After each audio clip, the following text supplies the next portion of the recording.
2025 সালে প্রথম রিলিজ হওয়া phone Redmi Turbo 4 aka Poco X7 Pro and এই ফোনটাতেই প্রথম মিডিয়াটেকের Dimensity 8400 আলট্রা চিপসেট ইউজ করা হয়েছে। সো চলুন দেখি ফোনটা চায়নাতে যে দামে লঞ্চ করা হয়েছে দেশে আসলে এটা কতটুকু ভ্যালু ফর মানি হবে। প্রথমে ডিজাইন দিয়ে শুরু করি। এই ফোনটার পেছন দিকে যে ডিজাইনটা দেওয়া হয়েছে একটা গেমিং ভাইব পাওয়া যাচ্ছে। বিশেষ করে এটার যে সাদা কালারটা আছে এই কালারটা আমার কাছে খুবই জোস লেগেছে। ডিসপ্লেতে চলে আসলে ফোনটাতে ইউজ করা হয়েছে 6.67 ইঞ্চির 1.5K রেজোলিউশনের OLED প্যানেল এবং এই ডিসপ্লেতে 120 হার্টজ এর রিফ্রেশ রেট সহ 3200 নিটস এর পিক ব্রাইটনেস দেওয়া হয়েছে। সো বাজেট হিসেবে ফোনটাতে খুবই ভালো ডিসপ্লে ইউজ করা হয়েছে। আর ক্যামেরাতে চলে আসলে ফোনটার পেছন দিকে শুধুমাত্র দুইটা সেন্সর ইউজ করা হয়েছে, যার মেইন ক্যামেরা 50 মেগাপিক্সেলের Sony LYT600 এই সেন্সর ইউজ করা হয়েছে আর সাথে আরো একটা 8 মেগাপিক্সেলের আল্ট্রা ওয়াইড সেন্সর দেওয়া হয়েছে। সামনের দিকে 20 মেগাপিক্সেলের সেলফি ক্যামেরা দেওয়া হয়েছে। সো এই জিনিসটা আমার কাছে দেখে খুব ভালো লাগলো যে এক্সট্রা হাবিজাবি কোনো সেন্সর তারা ইউজ করে নাই। তবে এখানে পেছন দিকে একটা টেলিফটো জুম লেন্স তারা দিতে পারতো, দিলে বেটার হইতো। আর পারফরমেন্সের কথা বলতে গেলে এই ফোনটাতে চিপসেট হিসেবে ইউজ করা হয়েছে মিডিয়াটেকের Dimensity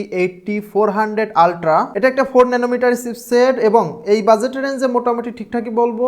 চিপসেটটা নতুন রিলিজ করা হয়েছে এবং এই চিপসেট দিয়ে এই ফোনটাই প্রথম। আর যেহেতু Redmi Turbo সিরিজের ফোনগুলোকে একটু গেমিং সেন্ট্রিক বানানো হয়, সো পারফরমেন্সটা কেমন পাওয়া যাবে এটা হচ্ছে দেখার বিষয়। সফটওয়্যার হিসেবে ফোনটাতে out of the box Android 15 দেওয়া হয়েছে এবং HyperOS 2 তে রান করবে। ফোনটাতে RAM টাইপ হিসেবে দেওয়া হয়েছে LPDDR 5X এবং স্টোরেজ টাইপ হিসেবে দেওয়া হয়েছে UFS 4.0। সো এই হার্ডওয়্যার এবং সফটওয়্যারের কম্বিনেশনে আশা করা যায় যে খুবই ভালো একটা পারফরমেন্স ডেলিভার করতে পারবে। আর ব্যাটারি সেকশনে ফোনটাতে ইউজ করা হয়েছে 6550 mAh এর সিলিকন কার্বন ব্যাটারি। সো এই সিলিকন কার্বন ব্যাটারি দেওয়ার ফলে অল্প জায়গার মধ্যে বেশি ক্যাপাসিটি দিতে পারছে কোম্পানিগুলা। আর চার্জিং হিসেবে ফোনটাতে 90 ওয়াটের ওয়াইড চার্জিং সাপোর্ট করবে। এছাড়াও ফোনটাতে IP66, 68 এবং IP69 এর রেটিং দেওয়া হয়েছে। সো পানি এবং ধুলাবালি থেকে খুব ভালোভাবে প্রোটেকশন দিবে। তারপরেও কেউ ইচ্ছা করে চুবাইতে যায় না, ঝামেলায় পড়ে যাবেন। এছাড়াও এই ফোনটাতে বাকি যে বিষয়গুলো থাকা দরকার, in display fingerprint sensor, dual stereo speaker, Bluetooth 5.4 এর সাপোর্ট, ওয়াইফাই 7 এর সাপোর্ট, এই বিষয়গুলো সবকিছু ঠিকঠাকই আছে।